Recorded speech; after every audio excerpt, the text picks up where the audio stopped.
आज हम भगवान शिव के एक महत्वपूर्ण उपदेश की चर्चा करेंगे। यह उपदेश उन लोगों के लिए है जो भिन्न भिन्न देवी देवताओं की पूजा करते हैं और सोचते हैं कि इसका उनके जीवन पर क्या प्रभाव पड़ेगा। भगवान शिव ने इस विषय पर एक सुंदर कथा के माध्यम से बताया कि क्या होता है जब हम अनेक देवताओं की आराधना करते हैं। नमस्कार दोस्तों, आप सभी का हमारे YouTube चैनल ओम पिनाकिनी वॉइस पर एक बार फिर तहे दिल से स्वागत है। तो दोस्तों, अगर आप सच में भगवान शिव के सच्चे भक्त हैं तो कृपया वीडियो को लाइक करें और कमेंट में हर हर महादेव जरूर लिखें। हे भगवान शिव, जो भी इस वीडियो को लाइक करेंगे, अपने मित्रों के साथ शेयर करेंगे और कमेंट में हर हर महादेव लिखेंगे, उनका जीवन खुशियों से भर दे। बहुत समय पहले की बात है। एक छोटे से गांव में सूरज नामक व्यक्ति रहता था। सूरज अत्यंत धार्मिक था और जीवन के हर क्षेत्र में देवी देवताओं की कृपा प्राप्त करना चाहता था। वह हर दिन अलग अलग देवी देवताओं की पूजा करता। सोमवार को भगवान शिव जी की, मंगलवार को हनुमान जी की, बुधवार को गणेश जी की और इसी प्रकार हर दिन किसी न किसी देवता की आराधना करता। सूरज का यह मानना था कि सभी देवी देवताओं की पूजा करके वह अपने जीवन के हर क्षेत्र में सफलता और सुख प्राप्त कर सकेगा।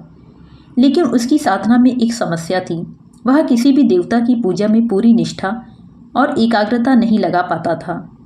एक दिन सूरज ने महसूस किया कि उसकी साधना का कोई परिणाम नहीं आ रहा है। ना तो उसकी आर्थिक स्थिति सुधर रही थी और ना ही उसके जीवन में शांति थी।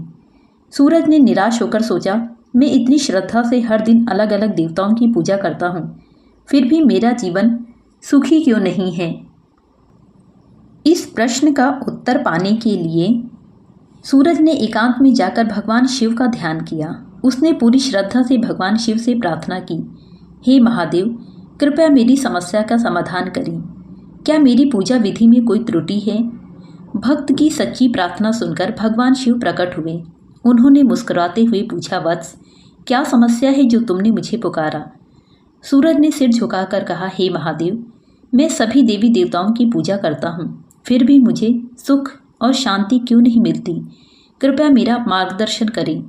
भगवान शिव ने सूरज को समझाते हुए कहा, यह सही है कि सभी देवी देवता एक ही परमात्मा के रूप हैं, लेकिन तुमने अपनी साधना में एक बड़ी गलती की है। सूरज ने आश्चर्य से पूछा, महादेव, मेरी गलती क्या है? भगवान शिव ने समझाया, वत्स, जब तुम भिन्न भिन्न देवताओं की पूजा करते हो लेकिन उनमें से किसी एक के प्रति पूरी निष्ठा और समर्पण नहीं रखते तो तुम्हारी साधना अधूरी रह जाती है। उन्होंने एक उदाहरण देते हुए कहा, मान लो तुम्हारे पास 5 खेत हैं और तुम हर खेत में थोड़ा थोड़ा बीज बोते हो, लेकिन किसी भी खेत की पूरी देखभाल नहीं करते। क्या तुम्हें अच्छी फसल मिलेगी? सूरज ने सिर हिलाकर कहा, नहीं महादेव, फसल अच्छी नहीं होगी। भगवान शिव बोले, यही नियम साधना पर भी लागू होता है। जब तुम किसी एक देवता को अपना आराध्य मानकर उसकी पूजा में पूर्ण निष्ठा से लीन हो जाते हो, तब तुम्हें उस देवता की कृपा प्राप्त होती है। अन्य देवी देवताओं की पूजा करना गलत नहीं है, लेकिन तुम्हें यह समझना होगा कि सभी देवता एक ही ब्रह्म के विभिन्न रूप हैं। भगवान शिव ने सूरज को यह सलाह दी, वत्स, अपनी साधना को एक दिशा दो। यह समझो कि सभी देवी देवता ब्रह्म के अंश हैं। जब तुम किसी एक देवता की पूजा में पूर्ण समर्पण करोगे तो तुम्हें सभी देवताओं की कृपा प्राप्त होगी। सूरज ने भगवान शिव के उपदेश को समझा और निश्चय किया अपनी साधना को एकाग्र करेगा। उसने भगवान शिव को अपना आराध्य मानकर उनकी निष्ठा से पूजा शुरू की। कुछ ही समय में उसके जीवन में सुख, शांति और समृद्धि आने लगी।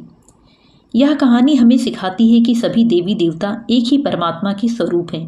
किसी एक देवता की पूजा में पूर्ण निष्ठा और समर्पण रखने से हमें सभी देवताओं की कृपा प्राप्त होती है। भिन्न भिन्न आराधना करना गलत नहीं है, लेकिन साधना में एकाग्रता और समर्पण होना आवश्यक है। दोस्तों, भगवान शिव का यह उपदेश हमें बताता है कि भक्ति में स्थिरता और निष्ठा कितनी महत्वपूर्ण है। अगर आपको यह कथा और भगवान शिव का ज्ञानवर्धक उपदेश पसंद आया हो तो इसे लाइक करें। हमारे चैनल ओम पिनाकिनी वॉइस को सब्सक्राइब करना ना भूलें। ओम नमः शिवाय। हर हर महादेव।